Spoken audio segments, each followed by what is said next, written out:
Весна опять пришла. В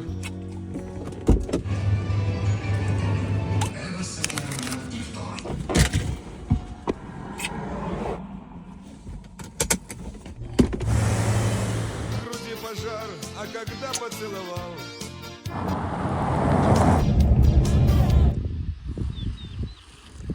здравствуй, весенний луч.